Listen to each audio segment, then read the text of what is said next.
Hello दोस्तों, कैसे हैं आप सब। दोस्तों आज के वीडियो हम बात करने वाले हैं कि आपने भी लिया क्रेडिट बी ऐप से लोन और लोन का रीपेमेंट नहीं करते हो तो आप कितने तक का लोन लेते हैं और कितना दिन तक लोन डिफॉल्ट करते हैं तो आपके ऊपर केस हो जाता है। और ये लीगल नोटिस का चक्कर क्या है, ये पुलिस केस या सिविल स्कोर जो खराब हो जाता है, इन सब चीज़ों के बारे में फुल डिटेल में इस वीडियो में बात करेंगे। और ये भी बताएंगे कि रिकवरी एजेंट कब आते हैं कब नहीं आते हैं, सब कुछ के बारे में फुल डिटेल में इस वीडियो में बात करेंगे। तो पूरा वीडियो आप एंड तक देखिए, थोड़ा सा भी स्किप नहीं करिए। अगर थोड़ा सा भी स्किप करते हैं तो जो भी लोन रिलेटेड जानकारी है वो आपको मिल नहीं पाएगा। और मेरा चैनल सब्सक्राइब कर लीजिए और नोटिफिकेशन ऑन कर लीजिए कि आपको इसी तरह का एजुकेशनल कंटेंट मिलता रहे। तो चलिए शुरू करते हैं। तो दोस्तों आप अगर क्रेडिट बी ऐप से लोन लेते हैं और लोन का रीपेमेंट नहीं करते हैं पहले महीना में या दूसरे महीना में, तो आपको नहीं परेशान किया जाएगा। जहां 2 महीना से ज़्यादा हो जाएगा तो आपको तरह तरह से परेशान करने लगेगा, बार बार कॉल किया जाएगा। अब बोले आपके घर रिकवरी एजेंट भेजेंगे।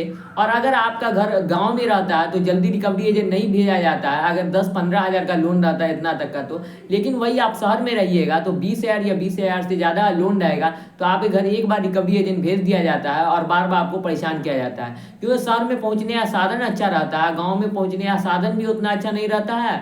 और गांव में दिक्कत ये रहता है कि जब भी कोई रिकवरी एजेंट जाता है तो उसको बहुत बार मार भी पड़ता है। इसी कारण से गांव में कोई भी रिकवरी एजेंट नहीं जाना चाहता है कि इतना कम अमाउंट के लिए उतना दूर जाना पड़ेगा, गांव में अंदर जाना पड़ेगा, ढूंढना पड़ेगा, तो बहुत ज़्यादा पैसा ही बर्बाद होगा। और क्या तो उसको मार भी पड़ता है, तो उतना कम पैसा के लिए गाँव में नहीं जाया जाता है। शहर में बहुत जल्दी आ जाता है रिकवरी एजेंट। और दोस्त आपका सिविल स्कोर कब खराब कर दिया जाता है दोस्तों, जहां 3 महीना होता है तो बोलते हैं आपका अकाउंट एनपीए में डाल देंगे, एनपीए में डाल देंगे। और जब अगर आपका अकाउंट एनपीए में डाल दिया जाता है उसके बाद आपका सिविल स्कोर का धज्जी उड़ा दिया जाता है, आपका सिविल स्कोर बिल्कुल खराब कर दिया जाता है। और दोस्तों कोई भी लीगल नोटिस आए तो उससे आपको डरने का जरूरत नहीं है। लीगल नोटिस है, बस धमकी दिया रहता है, बस इतना बोला जाता है ये वार्निंग नोटिस है या फाइनल इंटीमेशन नोटिस है, ये है वो है, तरह तरह धमकी दिया जाता है। तो ये सब चीज़ों से आपको डरने की जरूरत नहीं है। ये जो बोलता है पुलिस केस हो जाएगा, ये हो जाएगा, वो हो जाएगा, तो ये सब चीज़ से डरिए मत।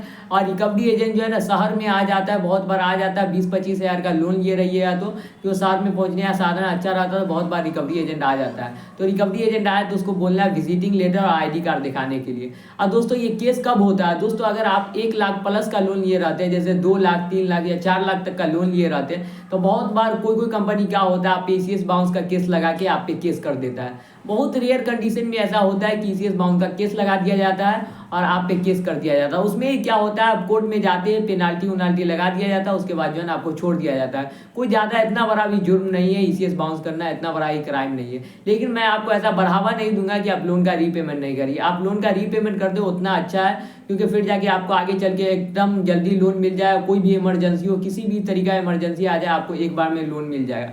क्योंकि कोई भी बैंक या कोई भी आपको एक बार में जल्दी लोन नहीं देता है। और पर्सनल लोन आपको एक बार में मिल जाता है, कहीं से भी जाइए, बस आपको 1-2 फोटो वोटो चाहिए होगा और आधार कार्ड लेके जाइए, आपका सिविल स्कोर अच्छा रहेगा तो आपको एक बार लोन मिल जाता है। तो इमरजेंसी के लिए ये ठीक है, लेकिन ऐसे जो आपको अगर लॉन्ग टर्म के लिए चाहिए तो उसके लिए ये लोन अच्छा नहीं होता है। लॉन्ग टर्म के लिए लेना है तो आप बैंक में जाके ही लोन लीजिए, तो वो ही अच्छा रहेगा। तो दोस्तों ये वीडियो आपको अच्छा लगा तो मेरा चैनल सब्सक्राइब कर दीजिए और नोटिफिकेशन ऑन कर लीजिए कि आपको इसी तरह का एजुकेशनल कंटेंट मिलता रहे। तो बाय दोस्तों।